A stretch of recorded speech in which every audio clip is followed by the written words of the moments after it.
இந்த பாடல்களில் அகத்தியர் நூலின் முக்கியத்துவம், சீடனின் தகுதி, குறியீட்டு முறை மற்றும் நாபி தியானத்தின் அவசியத்தை எடுத்துரைத்தார்.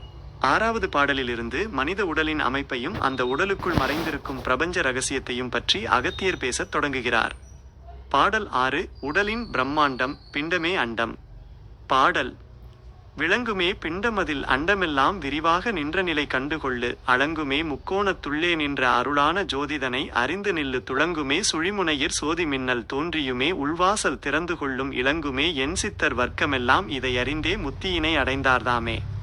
விளக்கம்: சித்தர் மரபின் மிக முக்கியமான தத்துவமான பிண்டமே அண்டம், மைக்ரோகாசம் இஸ் மேக்ரோகாசம் என்பதை இந்த பாடல் விளக்குகிறது. 1. பிண்டமே அண்டம்.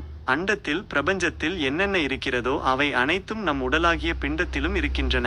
பிரபஞ்சத்தின் இயக்கத்தை அறிய வெளியில் தேடத் தேவையில்லை, நம் உடலின் இயக்கத்தை உற்று நோக்கினால் போதும். 2. முக்கோணம் மற்றும் ஜோதி. முக்கோணத்தின் உள்ளே நின்ற ஜோதி இது மனித உடலின் அடிப்புறத்தில் மூலாதார சக்கரத்தில் குண்டலினி ஆற்றல் முக்கோண வடிவத்தில் அமைந்திருப்பதையும் அங்கு ஒளிர்வதையும் குறிக்கிறது. அந்த ஞான ஜோதியை தரிசிக்க வேண்டும். 3. சுழிமுனை, சுஷும்னா நாடி. இது முதுகெலும்பின் மையப்பகுதியில் உள்ள நாடி. பிராணனை நாபி வழியாக உயர்த்தி சுழிமுனை வழியாக மேலெழச் செய்தால் அறிவு எனும் உள்வாசல் திறக்கும். 4. முத்தி. என் சித்தர்கள் 8 வகை சித்தர்கள் அனைவரும் இந்த உடலின் இரகசியத்தை கண்டறிந்துதான் பிறப்பு இறப்பற்ற முத்தி நிலையை அடைந்தார்கள் என்று அகத்தியர் உறுதிப்படுத்துகிறார். மெய்ப்பொருள். உள் அர்த்தம்.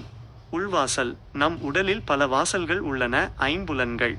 ஆனால் உண்மையான அறிவுக்கான வாசல் சுழிமுனை வழியாக திறக்கும் அந்த அகவாசல் மட்டுமே. மின்னல். ஞானம் என்பது மெதுவாக வருவது போல தோன்றினாலும் அது ஒரு மின்னல் போல சட்டென்று விளங்கும். அதற்கு தொடர்ச்சியான தியான பயிற்சி, குண்டலினி யோகம் அவசியம். பாடம்: அகத்தியர் சொல்லும் மிக முக்கியமான செய்தி இதுதான். உங்களுக்கு வெளியே தேடும் கடவுளோ ஞானமோ எங்கும் இல்லை. அவை அனைத்தும் உங்கள் உடலுக்குள்ளேயே சுழிமுனையில் ஒளியாக காத்திருக்கின்றன.